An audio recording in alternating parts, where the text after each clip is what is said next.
Halo semuanya, bagaimana nih kabar kalian? Semoga kalian dalam keadaan baik-baik saja, sehat selalu, serta dilancarkan rezekinya ya guys. Amin. Pada kesempatan kali ini, kita akanlah melanjutkan Tongwa dari BTTH Season 5, tepatnya untuklah episode 166, yang dimana kita akanlah melihat kalau Xiaoyan, Sekte Bunga, dan Klan Gu akanlah tiba di pohon kuno Bodhisattva. Tetapi sebelum itu, Xiaoyan, Cailin, dan Sun Er sedanglah merencanakan bagaimana menerobos binatang buas. Dan Xiaoyan juga serta lainnya pasti akanlah terpojok oleh binatang buas. Sedangkan ya untuk Hunyu nanti akanlah menunjukkan kekuatan aslinya guys, yang sudah mencapai Dozun bintang 9, 8 perubahan. Kalau begitu langsung saja ya kita masuk ke dalam ceritanya. Setelah mengalahkan beberapa binatang buas, Xiaoyan memberikan pil pemulihan kepada rekan-rekannya guys. Selagi pembagian pil pemulihan, Xiaoyan juga melihat di sekeliling. Dia sama sekali tidaklah melihat klan jiwa dan suku Phoenix berada di sini. Dia yakin kalau mereka telah selamat. Hal ini ya membuat Xiaoyan sungguh begitu khawatir.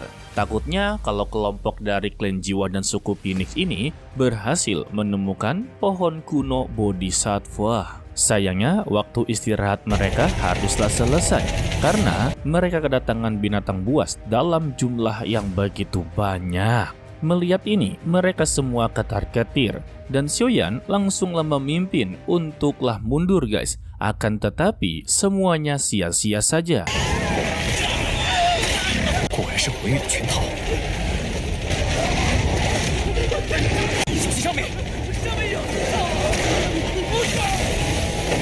Tampak dari belakang sudah ada binatang buas. Alhasil ya kelompok mereka benar-benar terkepung. Beruntungnya di sisi kanan ada sebuah tempat atau celah yang bisa mereka gunakan sebagai perlindungan. Untuk Sekte Bunga yang diketuai oleh Yun Yun langsunglah membuat formasi pertahanan guys.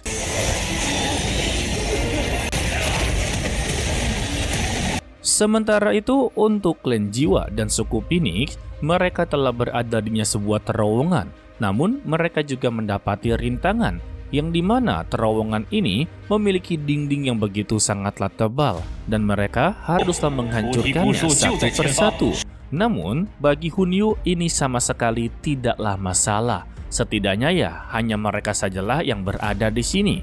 Dan dia berterima kasih kepada Jiu Feng karena telah memberikan sebuah informasi yang begitu akurat serta juga membantu mereka. Dan sebagai janjinya, dia akanlah membagi hadiah secara merata kepada Jiu Feng. Mendengar ini, Jiu Feng tampaklah begitu senang. Dia yakin kalau Hunyu adalah orang yang menepati janji. Waduh, salah besar bang. Kembali kepada Yun Yun serta anggotanya. Ternyata mereka tidaklah mampu untuk menahan gelombang binatang buas. Sampai-sampai untuk klan Gu ikut serta dalam formasi pertahanan yang diketuai oleh Gu Qingyang. Sedangkan untuk Xiaoyan sedanglah memikirkan solusi lainnya. Pertama-tama, dia memberikan sebuah pil kepada rekan-rekannya. Dan selanjutnya, dia meminta kepada semua orang yang berada di sini, percayalah kepadanya. Dan ikutilah semua instruksinya. Selama mereka bisa bekerja sama, maka mereka bisa untuklah keluar. Mendengar ini ya, mereka semua setuju kalau Xiaoyan akanlah menjadi pemimpin dalam aliansi ini guys. Lalu, Xiaoyan meminta kepada Gu Qingyang lepaskan saja formasi pertahanan, yang dimana Xiaoyan berencana untuklah menggunakan segel pembalik laut bersama klan Gu dalam menghabisi binatang buas yang berada di depan. Maka dengan begini ya, binatang buas yang berada di depan akanlah terpental, secara otomatis yang berada di belakang juga akanlah terhambat. Dan itulah rencana dari Xiaoyan. Sehingga terjadinya sebuah ledakan, membuat binatang buas yang berada di garis terdepan terpental kemana-mana. Hal ini membuat mereka mendapati kesempatan untuklah terbang ke atas langit. Dan Xiaoyan langsunglah memimpin jalan dengan menggunakan api surgawi dalam menerobos gelombang binatang buas. Tidak mau kalah, Sun Er menggunakan api surgawi untuklah membukakan jalan. Begitu juga dengan Cailin serta ciwi-ciwi lainnya guys. Dan pada akhirnya, mereka berhasil untuklah melewati penghalang binatang buas tersebut. Serta Xiaoyan juga berhasil mendeteksi jejak dari klan jiwa dan suku Phoenix.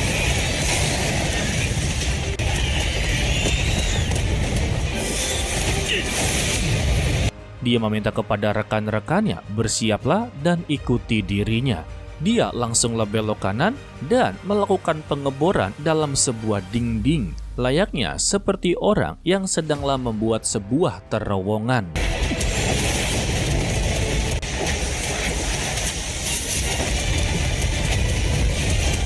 Setelah berhasil, dia masih bisa merasakan keberadaan dari Hunyu serta lainnya, serta membuat dia begitu lega kalau mereka belumlah menemukan keberadaan dari pohon Bodhi kuno. Dan tampak dari belakang, gelombang binatang buas ternyata masihlah ada, yang membuat mereka dikejar-kejar sampai getarannya terdengar dan dirasakan oleh klan jiwa dan suku Phoenix. Hunyu merasa kalau semua ini adalah ulah dari Xiaoyan. Dirinya sungguh tidak menyangka kalau pria satu ini berhasil untuklah menembus segel batasannya. Dan karena tidak memiliki waktu yang begitu banyak, Hunyu meminta kepada semua anggotanya untuklah bekerja dengan keras dalam membuka jalan guys. Selagi anggotanya membuka jalan, Hunyu langsunglah melangkah ke belakang. Dia langsunglah mengepalkan tangannya, membuat semua dinding yang berada di terowongan langsunglah tertutup guys. Wadah.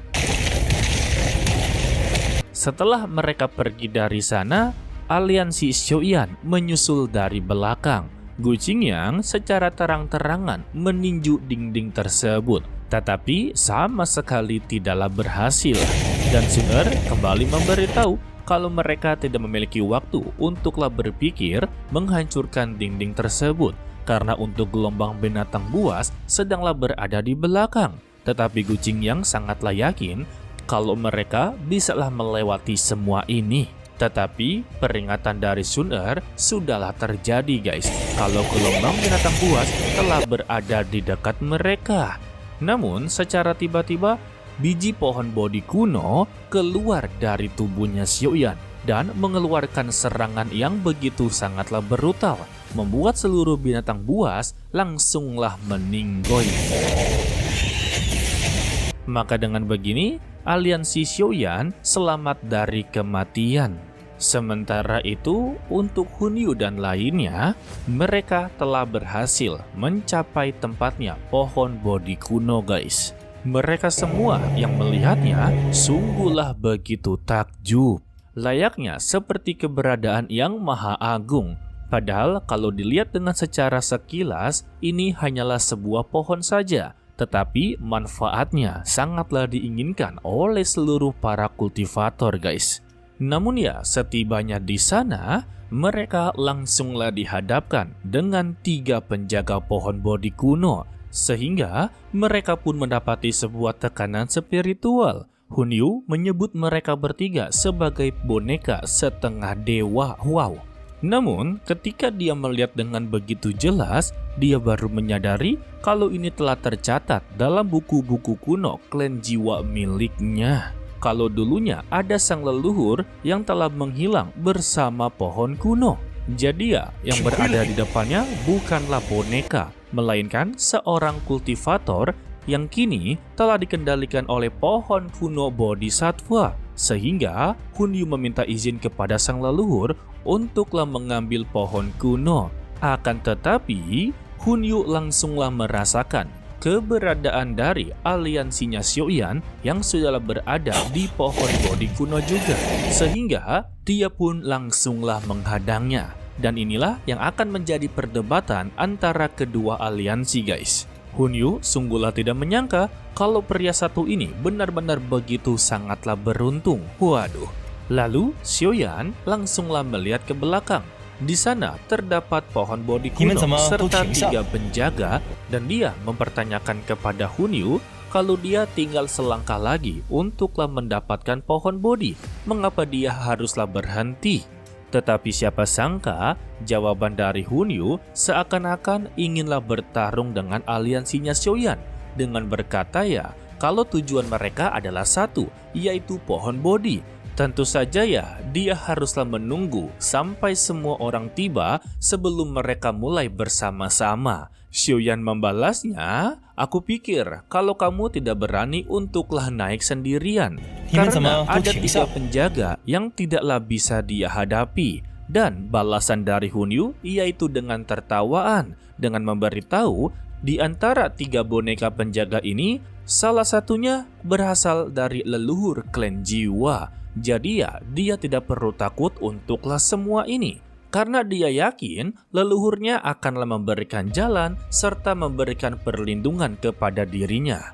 Lantas ya, Xiaoyan langsunglah menantangnya. Jika perkataannya demikian, maka dia dipersilakan untuklah jalan terlebih dahulu. Namun, Xiaoyan memberikan sebuah peringatan.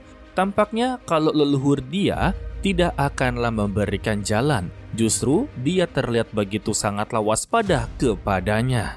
Sedangkan untuk Qingling, dia tidak sengaja mendeteksi adanya sebuah kejanggalan dalam pohon Bodhi kuno dan dia memberitahu kepada Xiaoyan yang dimana Qingling merasakan adanya semacam udara dingin dan kembali yang tersembunyi di dalam pepohonan kuno tersebut. Dan baginya, ini sangatlah mirip dengan beberapa emosi negatif manusia. Mendengar ini, Xiaoyan langsunglah menyadari kalau 3 penjaga yang berada di depannya dulunya adalah seorang kultivator dan kini telah dikendalikan oleh pohon Bodhi kuno layaknya seperti boneka.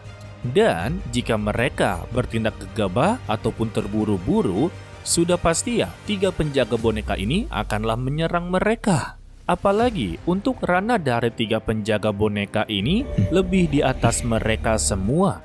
Alhasil, Xiaoyan pun langsung memberikan sebuah ide kepada kedua belah pihak.